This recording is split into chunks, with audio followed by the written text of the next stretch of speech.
The 2010s saw the largest migration in the history of humanity. So over the next 3 minutes, I'm going to explore this statement with you from a population perspective and from an economics perspective. So let's start with the population. 100 years ago, there was how many people on planet Earth? 2 billion. Okay, we just crossed the 2 billion mark in about 1917. So over the last 10 years, what we've actually seen is we've seen 4 billion people migrate large chunks of their lives to a new virtual world.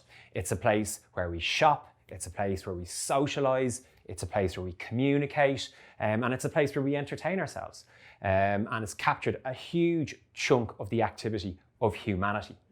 So let's look back at the 3 largest voluntary migrations prior to this one, see what we can learn about economics, okay? So in third place, there's the migration to Israel. In second place, there's the migration to the United States. And the largest migration in the history of humanity prior to this one was very simply rural to urban migration in China. And what's really evident when you think of those examples is the economic dividend paid from this mass movement is very large, and it's not just occurring while people are moving, but the dividend can be paid for years, for decades, even in some instances for centuries later, okay? So here we are in the first 10, 20 years of the virtual world. What are the economics looking like? The companies who've monetized our migration to this new space have done phenomenally well. So who am I talking about? Companies like Apple, who invented the device which teleports us from the natural world to the virtual dimension.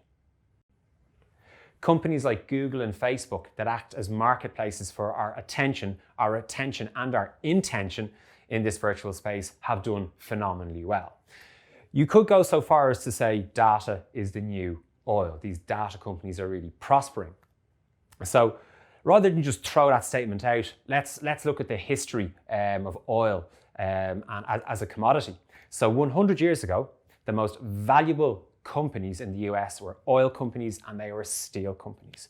If we look back 50 years, the most valuable companies in the US were oil companies. If we look back 10 years, the most valuable companies were, you guessed it, oil companies. In 2020, we sit atop a really interesting intersection in the commercial world. Now, the most valuable companies in the world are data companies, okay? Data has replaced oil as the most valuable commodity in the world. This is a fascinating space to be. And from the oil example, we can see that, this could last a century. And what will our lives, what will our world look like in 100 years? How will the virtual world intersect with our natural world? None of us can even begin to imagine what that's going to look at. But what we can talk a lot about is where we are right now. So if you're a business owner, a marketer, a digital marketer, an e-commerce merchant, and you want to learn more about the online world, we've got great data for you. We've taken a tranche, which is 1/3 of $1 billion of online revenue, and we've mined it for insights on how people are shopping online, what the best performing websites are doing differently. If you'd like to learn more, I'd urge you come to our website and have a read of the Wolfgang Digital E-commerce KPI Report 2020.